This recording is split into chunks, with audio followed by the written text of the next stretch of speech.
Upstate Medical University in Syracuse, New York invites you to be the informed patient with the podcast that features experts from Central New York's only academic medical center. I'm your host, Amber Smith. We've heard about bird flu in the news lately, so I'm checking in with Upstate's Chief of Infectious Disease for what's important to know about this virus. Dr. Elizabeth Asiago-Reddy is also an associate professor of medicine at Upstate. Welcome back to the Informed Patient, Dr. Asiago-Reddy. Great to be here, Amber. Thank you. My overarching question is, how concerned do we need to be about bird flu? I think we're in a place right now where we definitely need to be concerned, but we don't have right now an immediate threat to human health. So I think an appropriate level of concern is occurring in terms of investigating what's going on in animals and trying to make sure that it doesn't impact humans. I know that we're sort of in the middle of the traditional influenza season. Are we testing people to see if it's influenza or if it might be bird flu? Yes, the way things are working right now, and to a certain extent, it depends on which type of influenza test you take. Bird flu, it will test positive as an influenza A virus. And if you test at Upstate, for example, this will actually subtype the virus right away to let us know which influenza A virus it is. If it is indeterminate, meaning that it's not one of the human influenza A viruses that we expect to see circulating, it will be sent to the New York State Wadsworth Laboratory for more detailed investigation. And at that point, they could determine if it was an avian influenza. But at this point, it mostly infects wild birds or caged birds or It is impacting all sorts of birds at this point. So wild birds by far and away are the largest reservoir because, they're not we're not able to control them and they are circulating, across the globe. So they are really the reason why we have this ongoing situation with influenza on an annual basis anyway. But the poultry and backyard flocks are being impacted by this because, of course, they come into contact with wild birds. what about other animals? I've heard of dairy cows and Yeah. cats, right? Yeah, so dairy cows are really the biggest one that stand out. And this is something that's new. We haven't seen this level of infection in dairy cows in the past. What we have seen in the past and what's more typical has been infection in pigs. You may remember swine flu from about, 10 years ago or so. And pigs, we know for a long time they have certain receptors in their lung system that make them more susceptible to influenza viruses.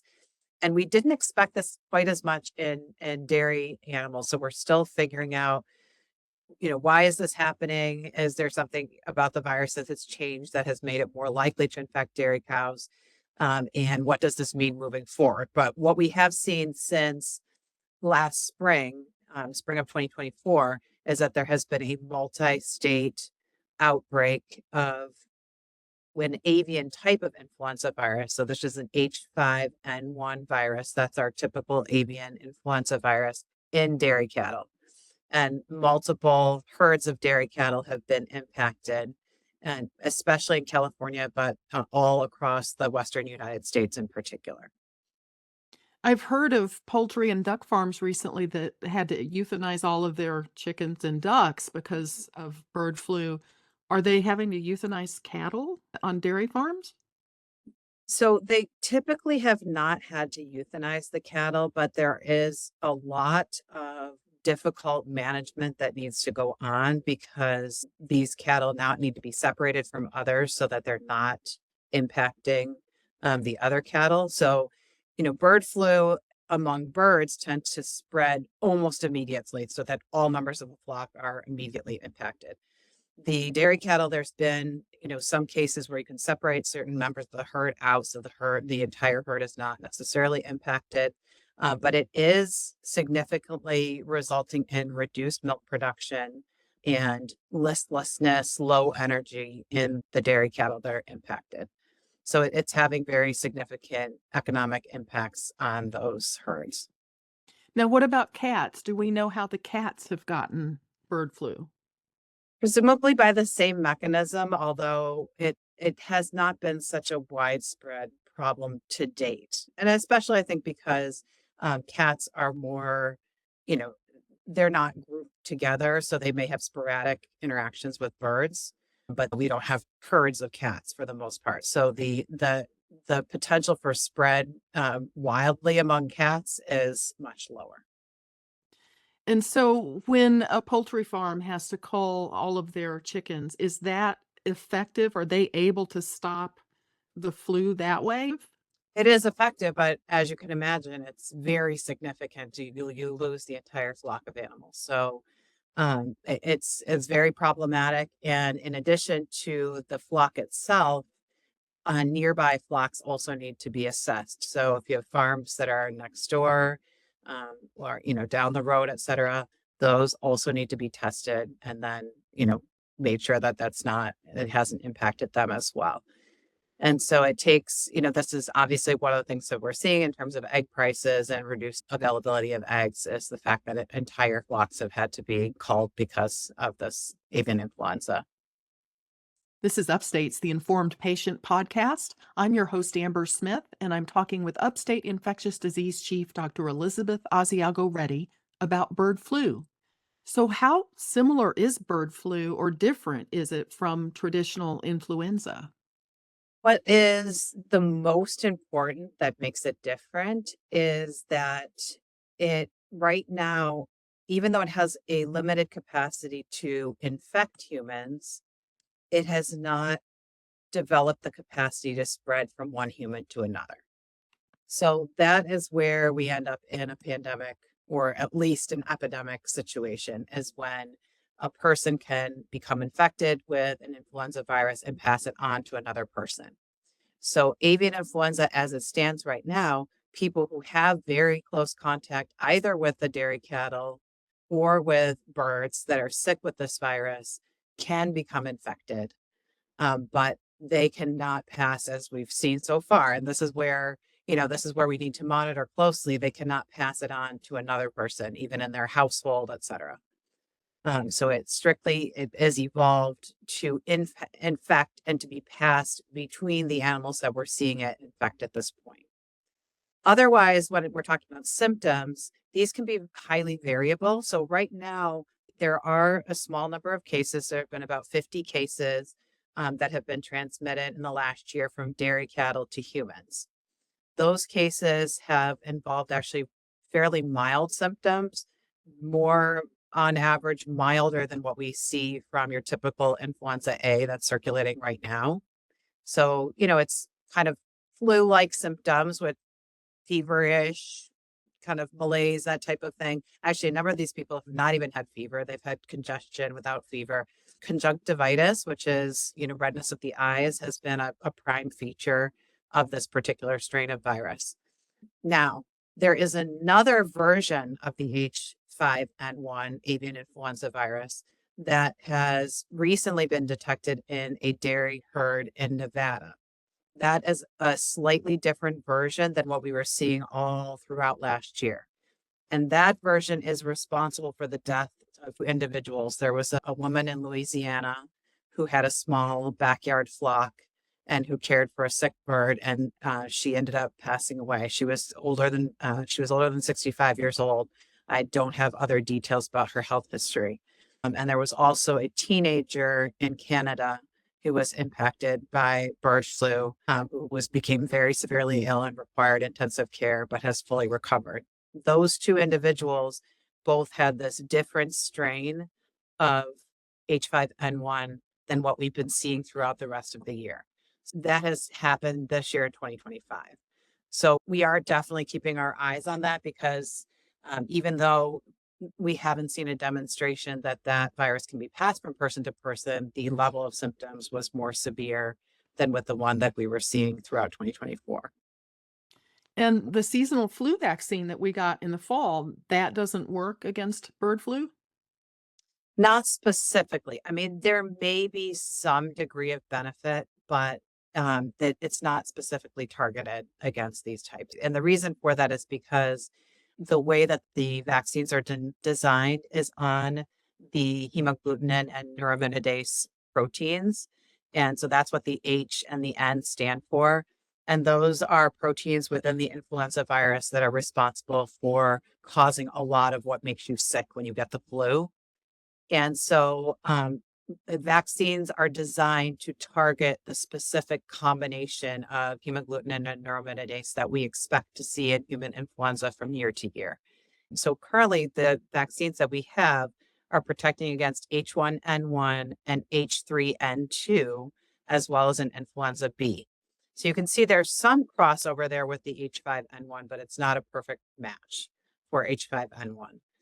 And, there would be no reason right now to do widespread vaccination of people against avian influenza because we're not seeing it in a widespread way in humans. Because of the way these vaccines are made, the potential exists to make a vaccine relatively quickly because we know the basic process of putting together a vaccine that involves these types of components. Well, let me ask you, because we're heading towards spring anyway, any advice for whether it's safe to have bird feeders in your backyard? So far, the CDC has not recommended against bird feeders.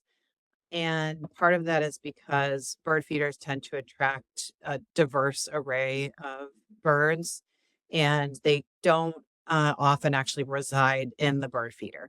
So, yes, they're potentially interacting with each other, but they're not actually living together. And so it doesn't seem like it's a very significant risk for, let's say, concentrating an epidemic of bird flu. And also, the general recommendation across the board is don't pick up dead birds that you see lying around, whether they were part of your own backyard flock or they were at your bird feeder, et cetera. That is a critical and pretty easy way of protecting yourself.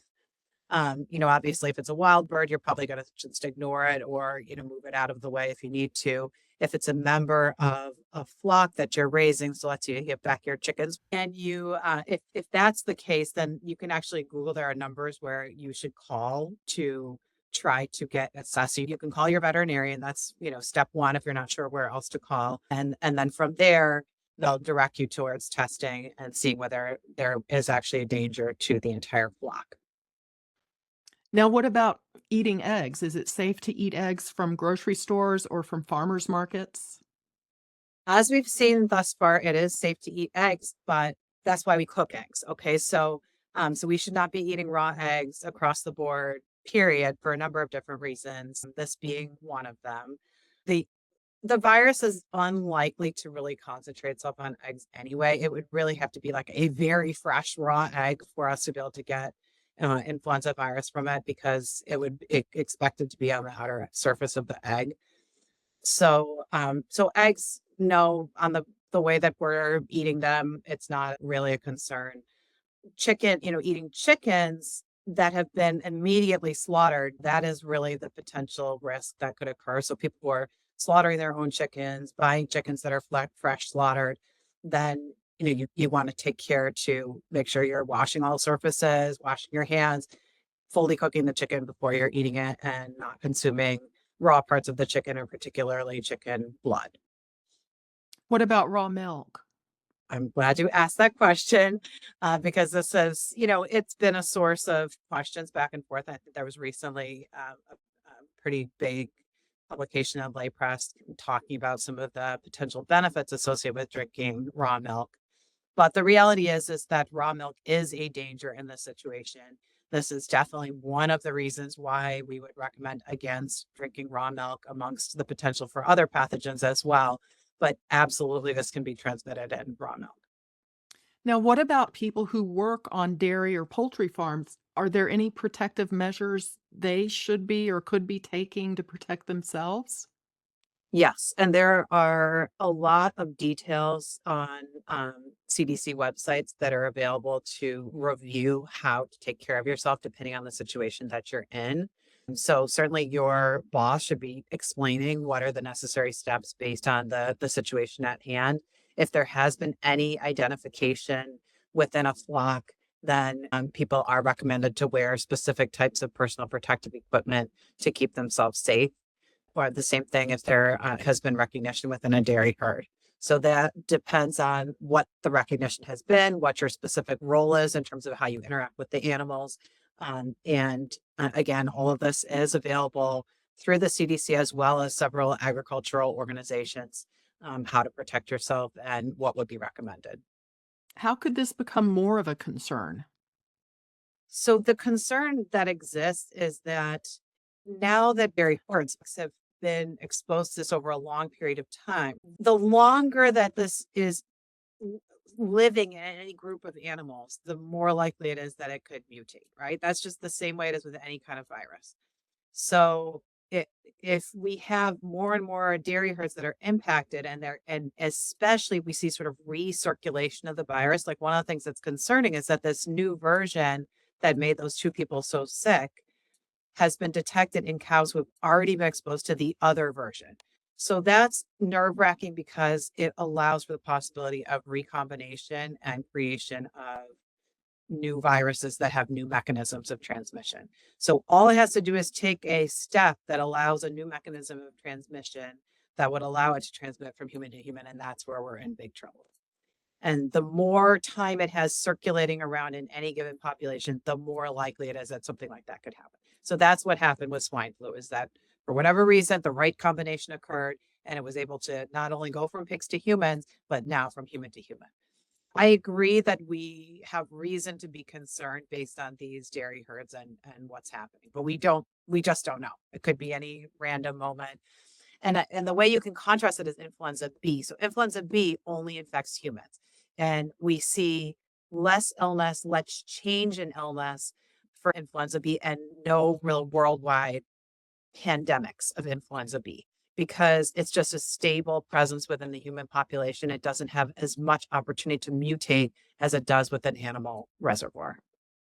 Interesting. What about, is there seasonality to bird flu? Will things change or get better in the summer, in the warmer months, or not? That's exactly what. So yes, there is seasonality and all of the human flu that we think ultimately this probably all came from birds in the beginning, right? But so yes, there is seasonality in terms of when things are worse, but that's the other thing that's concerning about the dairy herds is that they've been perennially infected. Like this hasn't really gone away since it was first identified about a year ago. So the concern is, has this become endemic in some dairy herds? And what does that mean about the ability for it to mutate over time? Well, this has been very informative, and I appreciate you making time for this interview, Dr. Asiago-Reddy. Yes, thank you very much. My guest has been Dr. Elizabeth Asiago-Reddy. She's an associate professor of medicine and chief of infectious disease at Upstate. The Informed Patient is a podcast covering health, science, and medicine, brought to you by Upstate Medical University in Syracuse, New York, and produced by Jim Howe, with sound engineering by Bill Brokel and graphic design by Dan Cameron. Find our archive of previous episodes at upstate.edu/inform. If you enjoyed this episode, please invite a friend to listen. You can also rate and review the Informed Patient podcast on Spotify, Apple Podcasts, YouTube, or wherever you tune in. This is your host, Amber Smith, thanking you for listening.